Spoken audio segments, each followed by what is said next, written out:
দিনব্যাপী বিজয় মেলা, নানা শ্রেণী পেশার মানুষ এসেছেন এই মেলায়। বিস্তারিত জানাতে জেলার পুরাতন স্টেডিয়াম থেকে সরাসরি যুক্ত হচ্ছেন মশিউর কায়েস। কায়েস, জানাবেন মেলায় দর্শনার্থীদের ভিড় কেমন দেখছেন, স্টলগুলোতে বেচাকেনা কেমন হচ্ছে?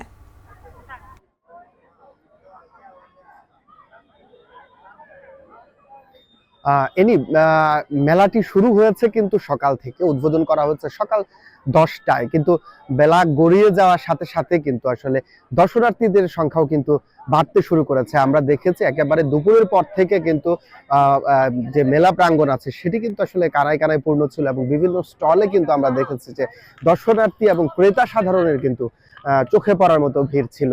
একটি বিষয় জানিয়ে রাখতে চাই যে এই বিজয় মেলাটি যেটি আয়োজন করা হয়েছে এটি কিন্তু কিশোরগঞ্জে জেলা প্রশাসন প্রথমবারের মতো আয়োজন করেছে। এর আগে যদিও কুচকাওয়াজ হতো সেটি কিন্তু সকালে শেষ হয়ে যেত। এই দিনব্যাপী এই মেলাটি থাকার কারণে দর্শনার্থী যারা আছে তারা কিন্তু বলছে যে এটি তাদের জন্য একটি বাড়তি আনন্দ বয়ে এনেছে, কারণ তারা যেহেতু এই বিজয় দিবস উপলক্ষে এবং যেহেতু এই দিনটি সরকারিভাবে ছুটি রয়েছে, সবাই কিন্তু পরিবার পরিজন নিয়ে ঘুরতে বের হন, বিভিন্ন জায়গায় যান।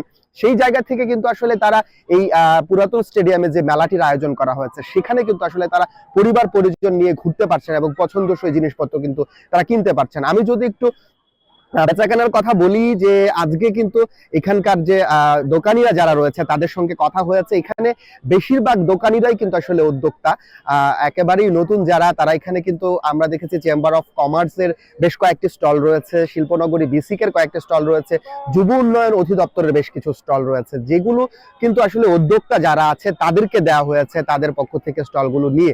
এবং তারা যে বিষয়টি বলছে যে আজকের এই দিনে যেহেতু দর্শনার্থী চাপটা ভালো, সেক্ষেত্রে কিন্তু তাদের বেচা বিক্রিও কিন্তু ভালো হচ্ছে এবং শুরুর দিকে হয়তোবা সকালের দিকে খুব একটা বেশি বেচা বিক্রি না হলেও দুপুরের পর থেকে কিন্তু তারা জমজমাট বেচা বিক্রি করতে পারছেন, সেরকমটা কিন্তু জানিয়েছেন। তো এই ছিল কিন্তু এনে আমার কাছে সর্বশেষ বিজয় মেলার তথ্য। কিশোরগঞ্জ থেকে যুক্ত ছিলেন সহকর্মী মশিউর কায়েস।